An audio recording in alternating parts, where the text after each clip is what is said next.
இன்றைக்கு நாம் தியானிக்க இருக்கிற வசனம் நீதிமொழிகள் 14ஆம் அதிகாரம் 1வது வசனம். புத்தியுள்ள ஸ்திரீ தன் வீட்டை கட்டுகிறாள், புத்தி இல்லாத ஸ்திரீயோ தன் கைகளினால் அதை இடித்து போடுகிறாள். இன்னைக்கு கர்த்தர் நம்மோடு இடைப்படுகிற வார்த்தை, ஒரு புத்தியுள்ள ஸ்திரீ வீட்டை கட்டுகிறாள், தன் குடும்ப வாழ்க்கையை கட்டுகிறாள். ஆனால் புத்தி இல்லாத ஸ்திரீயோ தன் கைகளினாலே அதை இடித்து போடுகிறாள்ன்றார். அப்போ இன்றைக்கி குடும்ப வாழ்க்கையை நடத்துகிற ஒவ்வொரு சகோதரிகளும் தங்கள் வாழ்க்கையை எப்படி கர்த்தருக்குள்ளாக கட்டி ஞானத்தினாலே அது கட்டப்பட்டு நிலைநிறுத்தப்படணும் என்ற காரியங்களை குறித்து தான் நம்ம இன்றைக்கி கற்றுக்கொள்ளப் போகிறோம். நீதிமொழிகள் 24ஆம் அதிகாரம் 3-4 வசனம் சொல்லுது, வீடு ஞானத்தினாலே கட்டப்படும். ஒரு வீட்டை ஒரு ஸ்திரீ கட்டணும்னா அது ஞானத்தினால் தான் கட்டப்படும். அந்த ஞானம் எப்படி உண்டாகும்? கர்த்தருக்கு பயப்படுதலே அந்த ஞானம். தேவனுக்கு நாம் பயந்து நடக்கும்போது, கர்த்தருக்கு கீழ்ப்படிந்து நாம் நடக்கும்போது அந்த வீடு ஞானத்தினால் கட்டப்படும். கர்த்தருக்கு பயப்படுதலே ஞானத்தின் ஆரம்பம் என்று வேதவசனம் சொல்லுது. அந்த ஞானத்தை கர்த்தர் நமக்கு தருவார். ஒரு குடும்பத்தை நாம் எப்படி பிள்ளைகளையும் கணவன்மார்களையும் பெற்றோர்களையும் இல்லையா உறவுகளை நாம் எப்படி கட்டி கர்த்தருக்குள்ளாக நடத்தணும் என்பதே அந்த ஞானம்தான் ஸ்திரீகளுக்கு கர்த்தர் கொடுக்கும்போது அந்த வீடு கட்டப்பட்டு இருக்கும். ஞானத்தினாலேன்னு சொல்லப்படுது. விவேகத்தினாலே அது நிலைநிறுத்தப்படும். எந்த ஒரு காரியத்தையும் வேகமாக எடுத்து பெண்கள் செய்யாதபடிக்கு அவங்க எப்பவுமே பெண்கள் பொறுமையாக இருப்பாங்க இல்லையா? அப்போ நீடிய பொறுமையோடு அவங்க இருக்கும்போது அங்கே என்ன ஆகும்? வேகம் இல்லாதபடிக்கு விவேகம் காணப்படும். அப்போ குடும்ப வாழ்க்கையும் விவேகத்தினால்தான் நிலைநிறுத்தப்படும். யோசித்து அந்த குடும்பத்துக்கு, பிள்ளைகளுக்கு, கணவனுக்கு, பெரியோர்களுக்கு என்ன செய்யணும் என்பதை கவனத்தோடு ஞானத்தோடு செய்யும்போது அந்த குடும்பம் அழகாக கட்டப்பட்டு இருக்கும். ஏன்னா அறிவினால் அறைகளும் அருமையான இனிமையான சகலவித பொருட்களினாலும் நிறைந்திருக்குமா. அப்போ தேவன் ஞானம் நமக்குள்ளே விளங்கும் போது, ஸ்திரீகளுக்குள்ளே தேவன் அந்த அறிவை கொடுக்கும்போது நம் அறைகள் எல்லாம் அருமை. அதாவது நம்ம வீடெல்லாம் கூட எப்படி இருக்கும்? நீட்டாக வச்சுருப்பாங்க இல்லையா? ஞானம் உள்ள ஸ்திரீ வீட்டை எப்பொழுதுமே சுத்தப்படுத்தி நீட்டாக வச்சுருப்பாங்க. அப்போ அது ஞானம் எங்கேருந்து வருது? கர்த்தரிடத்துலேருந்து வருது. அவரிடத்துலேருந்து தான் அறிவும் புத்தியும் வருகிறது. அப்போ நீங்கள் தேவ அறிவிலே ஞானத்தில் இருக்கும்போது உங்களுடைய அறைகள் எல்லாம் இனிமையான அருமையான பொருட்களினாலே நிறைந்திருக்கின்றார். அப்போ ஒரு புத்தி உள்ள ஸ்திரீ தன் வீட்டை கட்டும் போது இது எப்படி அழகாக இருக்குன்னு பாருங்கள். நீதிமொழிகள் 21ஆம் அதிகாரம் 9வது வசனம் சொல்லுது, இந்த புத்தி இல்லாத ஸ்திரீயை சண்டைக்காரின்னு சொல்லப்படுது. வேதவசனம் என்ன சொல்லுது? சண்டைக்காரின்னு சொல்லுது. சண்டைக்காரியோடு ஒரு பெரிய வீட்டில் குடியிருப்பதை பார்க்கிலும் வீட்டின் மேல் ஒரு மூலையில் தங்கியிருப்பதே நலம்னு வேதவசனம் சொல்லுது. எப்பவுமே குடும்பத்தில் சண்டை சச்சரவுகளோடு இருக்கிற பெண்களை குறித்து இந்த வார்த்தை. அப்போ அந்த மாதிரி எப்பவும் சண்டை போட்டுக்கிட்டே இருந்தால் அந்த வீட்டில் இருக்க கணவன் என்ன பண்ணுவாங்க? அவங்களுடைய தொல்லை தாங்காமல் வீட்டின் ஒரு மூலையில் போய் அவங்க தங்கி இருப்பதே அவங்களுக்கு நலம்னே சொல்லுது. ஏன்னா அந்த சண்டை சச்சரவுலேருந்து தன்னை விலகி காத்துக்கொள்ள அப்படி விலகி போயிடுறாங்களாம். அப்போது சண்டைக்காரியோடு குடியிருப்பது அவ்வளோ கஷ்டம் இல்லையா? அந்த மாதிரி பெண்கள் இன்றைக்கி இருக்கக்கூடாது. தேவன் நம்மளுக்கு என்ன கொடுத்துருக்கிறார்? சாந்தமும் மனத்தாழ்மையும். பெண்களுக்கு நீடிய பொறுமை, அதுதான் உங்களுக்கு மறைந்திருக்கிற நற்குணமாக இருக்குதுன்னு சொல்கிறார். அந்த குணத்தை நாம் வெளிப்படுத்துகிறவர்களாக இருக்கணும் இல்லையா? தேவன் நமக்கு கொடுத்துருக்கிற அன்பின் கனிகள், அன்பு, சந்தோஷம், சமாதானம்னு நீடிய பொறுமை, சாந்தம், தயவு, இச்சையடக்கம், நற்பண்பு, விசுவாசம்லாம் பார்க்குறோம் இல்லையா? அந்த 9 கனிகளை வெளிப்படுத்தணும். அதே போல் நீதி செய்கிறவர்களாக இருக்கணும், உண்மை முத்தமாக இருக்கணும், பரிசுத்தத்தை காத்து கொள்ளுகிறவர்களாக இருக்கணும், தான தர்மம் செய்கிறவர்களாக இருக்கணும். இதெல்லாமும் ஒரு கனிகளை வெளிப்படுத்துகிறதா இருக்குது. அப்படி பெண்கள் இந்த கனிகள் எல்லாம் வெளிப்படுத்தி தங்கள் வாழ்க்கையில் அவங்க வாழும்போது அந்த வீடு புத்தியுள்ள ஸ்திரீ கட்டின வீடும், ஞானத்தினாலே அந்த வீடு கட்டப்பட்டோம், அறிவினாலே அந்த அறைகள் எல்லாம் அருமையும் இனிமையான பொருளில் நிறைந்திருக்கும் என்று சொல்லப்பட்டது போல இருக்கும். ஆனால் அந்த சண்டைக்காரியோடு அடுத்து சண்டைக்காரி அடுத்து கோபக்காரின்னு சொல்கிறாரு பெண்களை. 2 விதம் இல்லையா? சண்டைக்காரியும் கோபக்காரியும் உள்ள ஸ்திரீயுடன் குடியிருப்பதை பார்க்கலும் வனாந்திரத்தில் குடியிருப்பதே நலம்னு நீதிமொழிகள் 21:19 சொல்லப்படுது. அப்போ சண்டைக்காரி கோபக்காரின்னு சண்டை போடுறவங்கன்னு இருக்காங்க, மிகுந்த கோபத்தை வெளிப்படுத்துகிற பெண்களும் இருக்காங்க இல்லையா? அப்படிப்பட்ட பெண்களோடு குடியிருப்பதை வாழ்வதை பார்க்கிலும் வனாந்திரத்தில் இருப்பதே நல்லதான். அப்போ அந்த சண்டையும் கோபமும் ஒரு பெண்களுடைய வாழ்க்கை எப்படி கெடுத்து போடுகிறதுன்னு பாருங்கள். அப்போ நம்ம இன்றைக்கி எப்படி இருக்கணும்? கர்த்தருடைய சாந்தத்தையும் மனத்தாழ்மையும் நீடிய பொறுமை உள்ள தேவன் அவர் இல்லையா? அவருடைய அடிச்சுவடை நமக்கு விட்டு போயிருக்கிறார். ஸ்திரீயான நாமும் அதை நாம் பின்பற்றி நடக்கும்போது குடும்ப வாழ்க்கை சமாதானத்தோடு இருக்கும். இதுக்கு உதாரணமாக நம்ம வேதாகமத்தில் பார்க்கும்போது ரூத்தை குறித்து நம்ம பார்க்கலாம் இல்லையா? ரூத்து மோவாபு தேசத்து பெண்.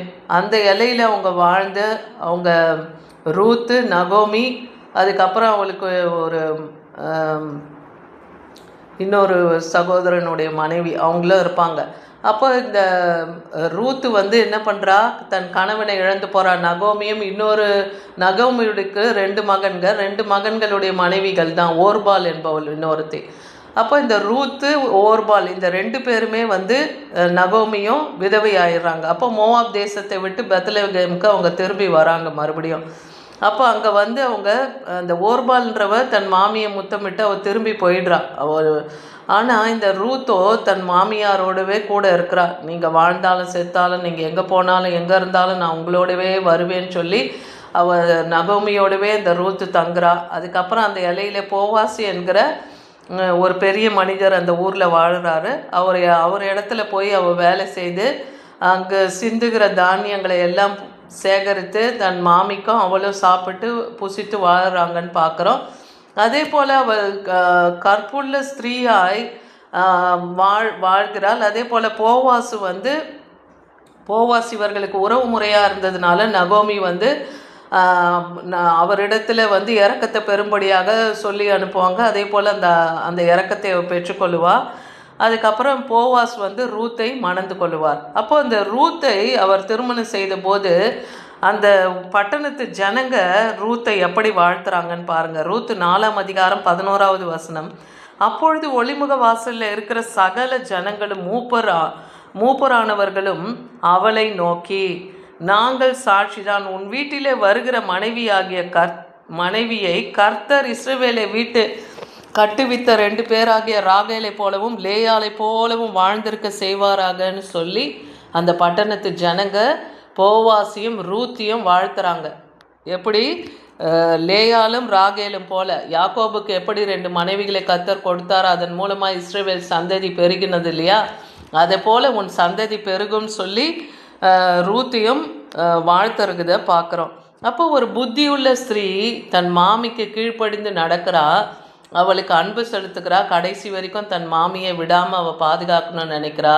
அதே போல் அவர் கற்பிலும் பரிசுத்தத்திலும் அவள் நீதியிலும் உண்மையிலும் உத்தமமாக இருக்கா. அப்போ இது யார்? புத்தியுள்ள ஸ்திரீயாய் தன் வீட்டை கட்டுகிறாள் இல்லையா? போவாசை திருமணம் செய்து அவங்களுக்கு ஓபேத் என்ற பிள்ளை பிறக்குது. ஓபேத்துடைய மகன் தான் ஈசாயுடைய மகன் தான் தாவீது.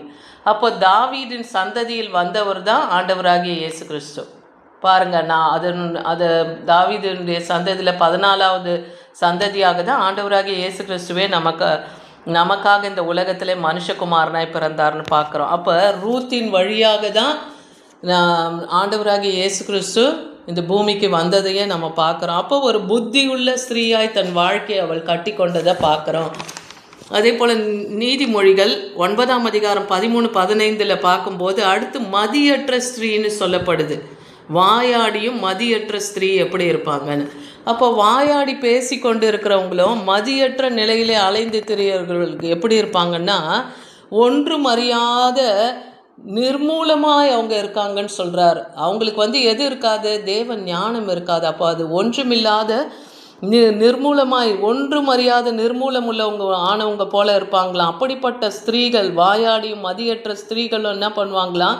அவங்க தங்க வாசப்படியில் நின்று கொண்டு பட்டணத்தின் மேடைகளின் மேல் ஆசனம் போட்டு உட்கார்ந்து தங்கள் வழியில் போகிற வழிபோக்கர்களை எல்லாம் பார்த்து, எவன் பேதையோ அவன் இவ்விடத்தில் வா அப்படின்னு சொல்லி வேசித்தனத்துக்கு அவர்கள் அழைக்கிறார்களாம். யார்? இந்த மதியற்ற ஸ்திரீகளும் வாயாடிகளுமா இருக்க ஸ்திரீகள். பாருங்கள், புத்தி இல்லாத ஸ்திரீகள் தன் குடும்ப வாழ்க்கை என்ன பண்ணுறாங்க? இடித்து போடுறாங்க. இன்றைக்கி கர்த்தர் நம்மோடு இடைப்படுற வார்த்தை என்ன? புத்தியுள்ள ஸ்திரீ தன் வீட்டை கட்டுகிறாள், புத்தி இல்லாத ஸ்திரீயோ தன் கைகளினாலே தன் வாழ்க்கையை இடித்து போடுகிறாள்னு பார்க்குறோம். அப்போ இன்றைக்கி நாம் எப்படி நடக்கணும்? புத்தியுள்ள ஸ்திரீகளாய் வீட்டை கட்டணும் இல்லையா? கர்த்தராகிய கண்மலையாகிய கிறிஸ்துவின் மேல் நம் குடும்ப வாழ்க்கையை, பிள்ளைகளை, கணவன்மார்களை, நம்மையும் குடும்பத்தையும் ஒப்பு கொடுத்து கட்டும்போது அந்த வீடு எப்படிப்பட்ட பெருவெல்ல மழை வந்தாலும் அந்த வீடு அசையாது. அது கிறிஸ்துவுக்குள்ளாக நிலை நிற்கும் இல்லையா? இங்கே யெசபேலை குறித்தும் பார்க்கலாம். 1 ராஜாக்கள் 16ஆம் அதிகாரம் 31ஆம் வசனம்.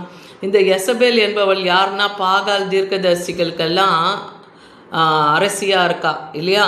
அப்படிப்பட்டவளை யார் மணந்து கொள்றா? இஸ்ரவேல் வம்சத்து ராஜாவாகிய ஆகாபு மணந்து கொள்றாரு. நோபாத்தின் குமாரன் ஆகிய யெரொபெயாமின் பாவங்களில் நடப்பது அவனுக்கு கொஞ்ச காரியம் என்று நினைத்தார் போல் அவன் சீதோனிய ராஜாவாகிய ஏத் பாகாலின் குமாரத்தியாகிய யெசபேலை போய் விவாகம் பண்ணிக்கிறான். யாரு? இந்த ஆகாபு என்கிற இஸ்ரவேல் ராஜா. அப்போ பாருங்க, தெரிஞ்சே போய் விக்கிரகத்திலையும் பாவத்திலையும் பில்லி சூனிய கட்டுகள் உள்ள அந்த கிரியைகளையே வழிபடுகிற அப்படிப்பட்ட யெசபேலை போய் இந்த ராஜா திருமணம் செய்து கொள்றான்னு பார்க்குறோம். அவன் போய் பாகாலை சேவித்து அதை பற்றி கொண்டான்னே வேதவசனம் சொல்லுது. அப்போ தேவனுக்கு முன்பாக அருவருப்பான காரியத்தில் அந்த ஆகாபு ஈடுபட்டார். அவருடைய முடிவு எப்படி இருந்தது? அவர் அந்நிய ராஜா மூலமாக அவர் கொல்லப்பட்டு அவருடைய இரத்தத்தை நாய்கள் நக்கிச்சுன்னே பார்க்குறோம் இல்லையா? அக்கிரமத்தை செய்தால் அதுதான் முடிவு. பாவத்தின் சம்பளம் அது மரணம்னே வேதவசனம் சொல்லுகிறது. அப்போ அந்த புத்தி இல்லாத ஸ்திரீயோடு ஒரு புத்தியுள்ள மனுஷன் போய் சேரும்போது அவனுடைய வாழ்க்கையை எப்படி போகுது? இருண்டு போகிறதுன்னு பார்க்குறோம். நீதிமொழிகள் 19:13 பார்க்குற, மூடனாகிய மகன் தன் தகப்பனுக்கு மிகுந்த துக்கம், மனைவியின் சண்டை ஓயாத ஒழுக்குன்னு இருக்குது. அப்போ புத்தி இல்லாத மகன்கள், மூடராக இருக்கிற மகன்கள் தகப்பனுக்கு மிகுந்த துக்கத்தை ஏற்படுத்துகிறாங்க. எது சொன்னாலும் கேட்காத கீழ்ப்படியாத மக்கள் மூடர்களாக இருக்கிறாங்க இல்லையா? உங்களுடைய தகப்பன்மார்களுக்கு துக்கத்தை ஏற்படுத்துகிறாங்க. அதே போல் சண்டை போடுகிற மனைவியானவள் ஓயாத ஒழுக்கு. எப்படி ஒரு ஓட்ட வீட்டில் எப்பயுமே மழை பெய்தால் தண்ணி ஊற்றி கொண்டே இருக்குமோ, அதை போல் சண்டைக்காரியினுடைய வீடும் இருக்குமா, ஓயாத ஒழுக்கு ஊற்றி கொண்டே இருக்கிற போல். அப்போ இன்றைக்கி நம்ம எப்படி நடக்கணும்னு கற்றுக் கொடுக்குறார். ஒரு ரூத்தை போல புத்தியுள்ள ஸ்திரீகளாய் நம் வீட்டை கட்டுகிறவர்களாக இருக்கணும். குடும்ப வாழ்க்கையை, குடும்பத்தில் இருக்கிறவர்களை அன்பாய் அரவணைத்து கர்த்தருக்குள்ளாக அவர்களை நடத்தி தேவ ராஜ்யத்தில் அவர்களை கொண்டு போய் சேர்க்க தேவன் ஞானத்தை அவங்களுக்கு போதித்து இருக்கிறவர்களாய் நாம் இருக்கணும். அப்போ தான் அந்த வீடானது நிலை நிற்கும் இல்லையா? வீடு ஞானத்தினாலே கட்டப்படும், வேகத்தினாலே நிலை நிறுத்தப்படும் என்று சொல்லப்பட்ட வார்த்தையின்படியும் அது கிறிஸ்துவுக்குள்ளாக நிலை நிற்கும். ஆமீன்.